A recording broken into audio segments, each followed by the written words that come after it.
গাম পরের দিন একটা দেখা।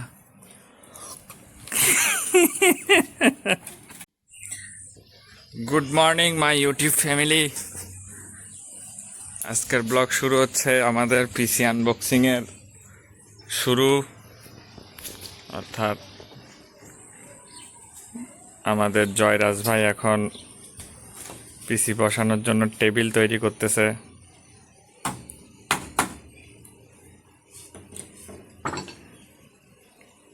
কোনো সাহায্য লাগিব না?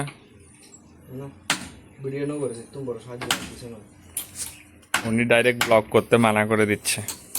তার হইল আমরা তার পিসি আনবক্স করার জন্য বসে আছি, সে ভিডিও করতে মানা করে দিচ্ছে।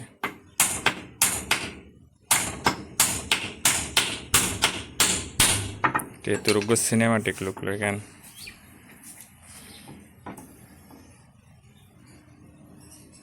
গাম পরের দিন একটা দেখা।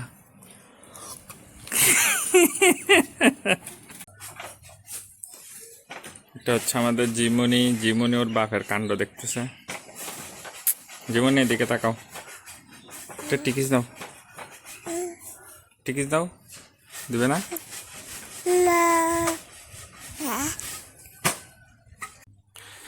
তো দুইটা ফ্রেম রেডি, এখন আমিও টুকটাক করে দিচ্ছি, কাটাকুটি, প্যারাক মারামারি।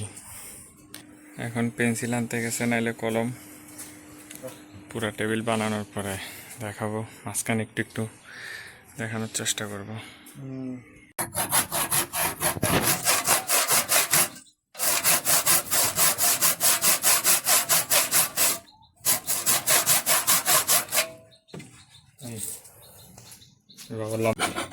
টেবিলের ফ্রেম মোটামুটি রেডি, এখন উপরের অংশটা বসানো বাকি শুধু। এখানে আমাদের অবস্থা দেখেন, পুরা ঘেমে অবস্থা খুবই খারাপ। তো উপরের অংশটা বসানোর পরে দেখাবো। তৈরি কমপ্লিট, এখন শুধু বসিয়ে এটার উপর কম্পিউটার বসানোর পালা। এই গরমের থেকে আসছি, এসে স্নান করছি, কারেন্টটা গেছে গা, শেষ, কারেন্ট শেষ।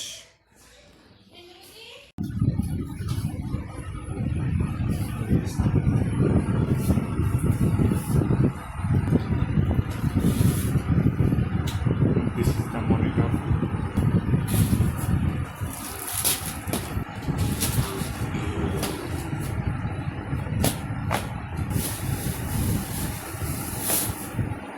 কালকে একটা সমস্যা হয়ে গেছিল, আমরা পিসি আনবক্স করছি, সব কিছু করছি, সেট আপ করছি, পরে দেখতেছি এটাতে ডিসপ্লে আসতেছে না, মানে HDMI কেবল লাগানোর পরে চলতেছে না। পরে আমরা সার্ভিস সেন্টারে কল দিয়েছিলাম, তবে বলছে ডাইরেক্ট ক্যাবিনেট সহ নিয়ে যাওয়ার জন্য। এখন তো নিয়ে যাইতে অনেক ঝামেলা, এত বড় একটা জিনিস। তো পরে আমি জয়ের রিকোয়েস্টে এটা খুলছি, কারণ ভয়ও লাগে, কারণ পিসি তো কখনো খুলি নাই। খুলে জাস্ট র্যামটা একটু ইরেজার দিয়ে পরিষ্কার করে লাগাই দিছি, দেন দেখতেছি যে ডিসপ্লে চলে আসছে। এটা অবশ্য আমার মনিটরে লাগাইছি, এখন ওর মনিটরে গিয়ে সেট আপ দিতে হবে আর কি। তো পিসি আনবক্স করতে গিয়ে পুরা ক্যাবিনেট সহ সম্পূর্ণ সব কিছু আনবক্স করে ফেলছি। এবার ফুল সেট আপ করার পরে ওর ওখানে দেখাবো আর কি পিসিটা কেমন হইল।